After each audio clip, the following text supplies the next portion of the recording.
নামাজ ৮ রাকাত না ২০ রাকাত, এই নিয়ে আপনাদের নোয়াখালী ধাক্কাধাক্কি নেই। খবরদার, নামাজ নিয়ে ধাক্কাধাক্কি করবেন না। কেউ যদি ৮ রাকাত পরে চলে যায় আমরা বাধা দেব না, কিন্তু যারা ২০ রাকাত আমরা পড়ি আমাদেরকে ধাক্কাইয়া ফতুয়া দিয়া ৮ রাকাতে নেওয়ারও কোনো সুযোগ নেই। কারণ তারাবি নামাজ হচ্ছে নফল নামাজ। বলেন কি নামাজ? আমি এবারও বলেছি, সৌদি আরবে এইবার ১০ও নাই, কি বলে ৮ও নাই ২০ও নাই। সৌদিতে এবার ঘোষণা দিছে তারা তারাবি পড়বে কয় রাকাত জানেন? ১০ রাকাত। কয় রাকাত? তারাবি নামাজের রাকাত বিষয় না, বিষয় হলো কতটা সময় নিয়ে তারাবিটা আপনি পড়লেন। তারাবি নামাজের অর্থ আমাদের দেশে সবাই জানে, জিজ্ঞেস করে যদি করেন তারাবি অর্থ কি, উনি কব তাড়াতাড়ি। তো আপনারা কইছে কেন তারাবি অর্থ তাড়াতাড়ি? তারাবি শব্দের অর্থ হলো বিশ্রাম। বলেন তারাবি শব্দের অর্থ কি? আর উনি ফতুয়া দেয় তারাবি মানে তাড়াতাড়ি। আর আমাদের দেশের ইমামরা তারাবি নামাজে যে তামসাটা করে কিছু কিছু মসজিদে, নামাজে যাইয়া জেট বিমান যেমনি চলে উনি সেই গতিতে আল্লাহু আকবার আলহামদুলিল্লাহ রাব্বিল আলামিন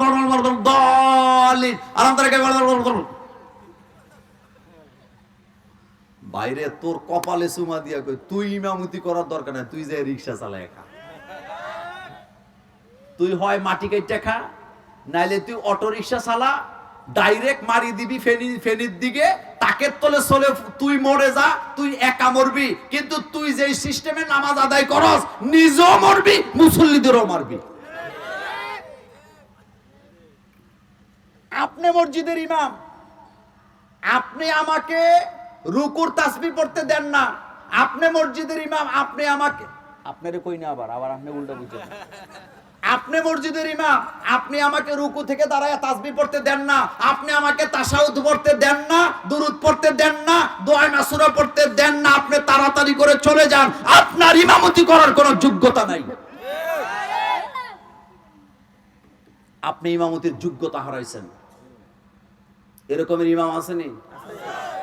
এই গ্রামের নাম কি কইছেন? রামপুরে মসজিদ কি একটা না একাধিক? একাধিক মসজিদে তারাবি নামাজ শেষ হয়েছে। হওয়ার পর নামাজ পড়ে গেছে, দোকানে চা খাইব। দুই মসজিদের মুসল্লি আসছে, এক মসজিদের মুসল্লিরা আরেক মসজিদের মুসল্লিদেরকে জিজ্ঞেস করে তোমাদের এখানে তারাবি কয় ঘন্টা লাগলো? আমরা তো 22 মিনিটে শেষ। হে আবার আরেকজনদের দেখায় কয় দেখছো কি নাম রাখছো, ওই মসজিদে পরে 22 মিনিটে আর আমাদের 1.5 ঘন্টা লাগলো কেন? এরকমের লোক নাই? ছাত্র জীবনের কথা, কুমিল্লা বরুড়া একটা থানা আছে, ওখানে আমি তারাবি নামাজ পড়াইতে গেছি। ছাত্র জীবন ওখানে ছিলাম, তো তারাবি নামাজ পড়াইতেছি। এক বেচারা 3-4 রাকাত পড়ার পরে হ্যাঁ খুব রাগারাগি শুরু করছে। দাঁড়ায় বলতেছে হুজুর কি নামাজ পড়েন, আমার তো লোল পড়ে যায়। বুঝছেননি কথা? অর্থাৎ সেজদা যে লম্বা হয়, লোল বুঝেননি আপনারা? লেলা লেলা, এতে আমার তো লেলা পড়ে যায়। আমি তো বুঝি না। তো চেয়ারম্যান আছিল ওখানে, এক রানিং চেয়ারম্যান, আমার মুসল্লি, হ্যাঁ তারে বলতেছে তোর আবার লালা লোল পড়ে কেমনে? কই হুজুর এত লম্বা লম্বা সেজদা দেয়, আমি হা কইরা শ্বাস ফেলাই, সব লোল পড়ে যায়।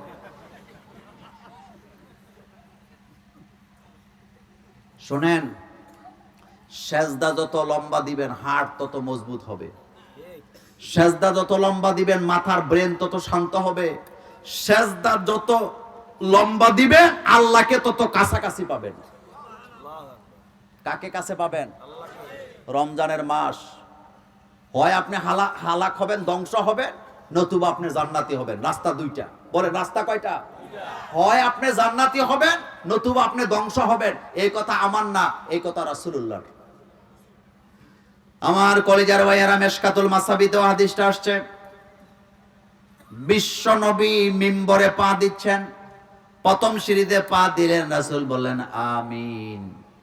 দ্বিতীয় সিঁড়িতে পা দিলেন, রাসূল বললেন আমিন। তৃতীয় সিঁড়িতে পা দিলেন, রাসূল বললেন আমিন। সাহাবায়ে কেরাম বলেন হুজুর এভাবে তো আমিন বলতে কোনোদিন দেখিনি, আজকে কেন বললেন? আল্লাহ নবী বলেন জিব্রাইল দোয়া করলো, আমি জিব্রাইলের সাথে আমিন বললাম। তার মানে জিব্রাইল ফেরেশতাদের সর্দার, জিব্রাইল দোয়া করতেছে, রাসূলুল্লাহ মানুষের সর্দার, রাসূল আমিন বলতেছে। এই দোয়া আল্লাহর দরবারে কবুলের গ্যারান্টি আছে না নাই? কত পার্সেন্ট? বলেন, জোরে বলেন, কত পার্সেন্ট?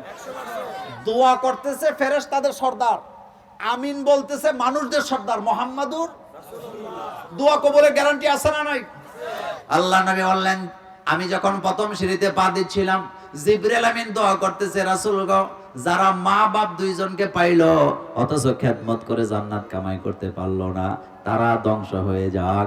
আমি রাসূলুল্লাহ দোয়ার সাথে বললাম আমিন। তার মানে মা বাপের খেদমত করে জান্নাত কামাই করতে পারে না যারা, ধ্বংস হবে তারা।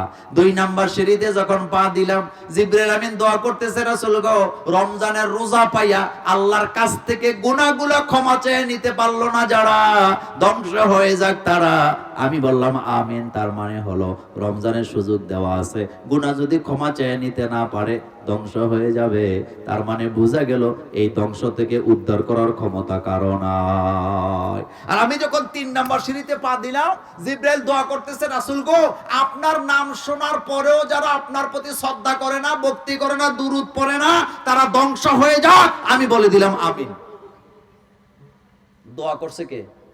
জিবরাইল। জোরে আমিন বলছে কে? মুহাম্মাদুর রাসূলুল্লাহ। রক্ষা নাই, বাঁচতে পারবেন না। এই জন্য নামাজের মধ্যে চালাকি করেন না। নামাজের মধ্যে কি করেন না? তারাবি নামাজের রাকাতটা গুরুত্বপূর্ণ নয়, গুরুত্বপূর্ণ হলো কতটা সময় নিয়ে আপনি নামাজটা পড়লেন। আজকে দেখলাম একজন ফেসবুকে একটা পোস্ট করছে যে সৌদি আরবের এরা 8 রাকাত বা 10 রাকাত নামাজ পড়ে 2.5 ঘন্টা। আর আমি বিভিন্ন ছাত্র জীবনে অনেক মসজিদে দেখছি 20 মিনিটে 20 রাকাত নাই। মানে ডাল যেমনে ওই যে কি করে নামাজ এমনি ফিসা হলাইছে। রাসূল বলছেন সল্লু কামা রাআইতুমুনি উসাল্লি, নামাজ পড়বা এইভাবে আমাকে দেখছো যেইভাবে। আরেকটা কথা বলি, সাহারিতে বাচ্চাদেরকে উঠাবেন, এটা সুন্নত। এটা কি সুন্নাত? অনেকে কয় প্লেট বেশি আওয়াজ করিস না, বাচ্চারা উঠে যাবে।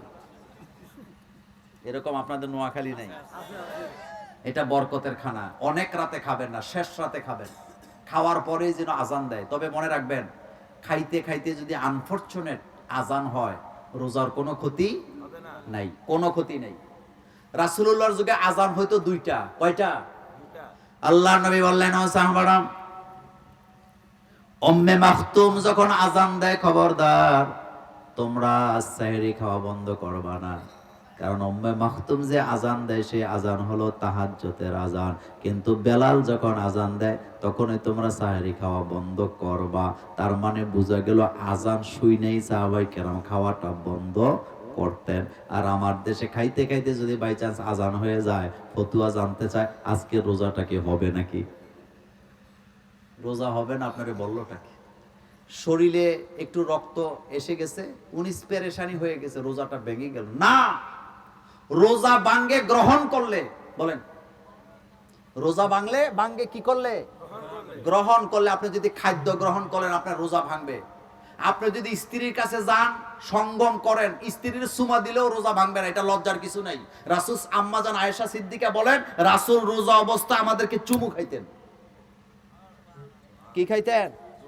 আর আপনি কিন্তু স্ত্রী করে, এই দূরে, খবরদার, কাছাকাছি আসবি না। আর রাসূলুল্লাহ চেয়ে আপনি বড় ফতুয়াবাজ হুজুর হয়ে গেছেন আপনি। না, শুনেন, একটু রক্ত গেছে, কয় রোজা কি হবে? আপনাদের এই যে অনেকের শ্বাসকষ্ট আছে না, কি দেন? রোজা ভাঙবে না। ইনজেকশন দিলে রোজা ভাঙবে না। ইনজেকশন খাদ্য না। হ্যাঁ, এমন খাদ্য যদি হয় যেটা ডাক্তার বলে এটা খাদ্য, অনেকটা আছে কি দেয়? স্যালাইন দেয়। এটা যদি খাদ্যের অভাব পূরণ করে, আপনি এটা নিবেন না। কিন্তু ডাক্তার যদি বলে না নিলে লোকটা অসুস্থ, মারা যাবে অথবা ক্ষতি হবে, তাহলে নেওয়ার মধ্যে কোনো অসুবিধা নেই। না জানি না ফতুয়া মারে। আরেকটা কথা বলি, সেটা হলো, আপনি সেহরি খাইতে উঠছেন, উঠটা দেখেন আজান চলতেছে, এখন কি করবেন বলেন তো? এক গ্লাস পানি খেয়ে রোজা রাখবেন না, আপনি খাবেন, আপনি খেয়েই রোজা রাখবেন। এটা ফরজ রোজা। এটা কি রোজা? এটা বরকতেছে, আজান হইতেছে কি হইছে। আর আমার দেশে রমজানের মাসে হুজুররা এত সজাগ, টাইম মতো আজান দিয়া 10 মিনিট পরে জামাত করে ফেলায়। কিন্তু রমজানের বাইরে সূর্য একবারে উঠার 10 মিনিট আগে জামাত শুরু করে। এগুলি সত্য না মিথ্যা?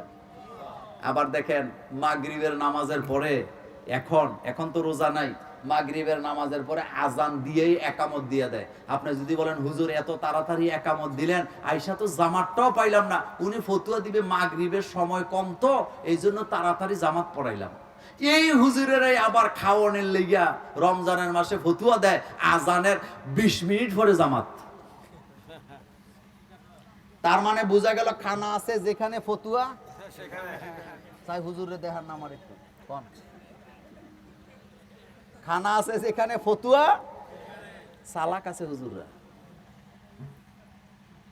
আপনি মাগরিবের আজান দিলেন মানুষে আসার জন্য, তো আসার জন্য কি সুযোগ দিবেন না? লোকটা আসুক, জামাত পাক, আপনি আজান দিয়ে একামত দিতেছেন, অথচ আপনি আবার খাওয়ানোর লেগা রোজার মাসে কয় 20 মিনিট পরে জামাত। তো আগের মাসে সময় নাই 10 মিনিট 2 মিনিট, এখন 20 মিনিট আইলো কই থেকে হুজুর সাহেব? তার মানে খানা আছে যেখানে ফতুয়া উল্টে গেছে।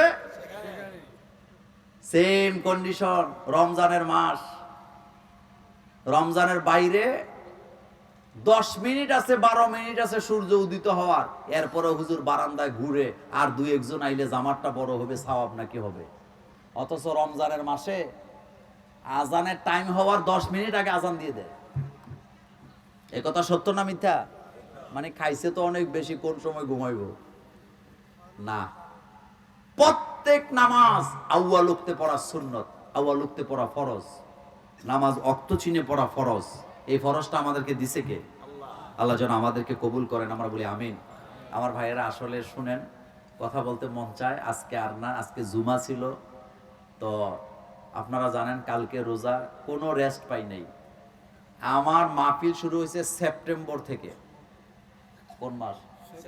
তো দেখেন সেপ্টেম্বর, অক্টোবর, নভেম্বর, ডিসেম্বর, জানুয়ারি, ফেব্রুয়ারি, কালকে মার্চ, রোজা শুরু। কয় মাস মাহফিল করছি? এই অবস্থায় রোজা রাখতে হবে। এই জন্য আজকে আর চালাইতে চাই না, শরীর রেস্ট চায়। এটা দেহ তো, ওই যে প্রথম আয়াত বলছিলাম খলিকাল ইনসানো দয়ীফা, মানুষ আল্লাহ বানাইছে দুর্বল করে। আপনারা সকলে রোজা রাখবেন, রোজার মাসালাগুলি নির্ভরযোগ্য আলেমের কাছ থেকে জানবেন, যেগুলো আপনাদের জন্য অতীব গুরুত্বপূর্ণ, জেনে নিবেন, যাকাত আদায় করবেন। আল্লাহ যেন আমাদের সকলকে রমজানের হক আদায় করার তৌফিক দান করেন, আমরা বলি আমিন। কমিটির লোকদের কোনো বক্তব্য আছে?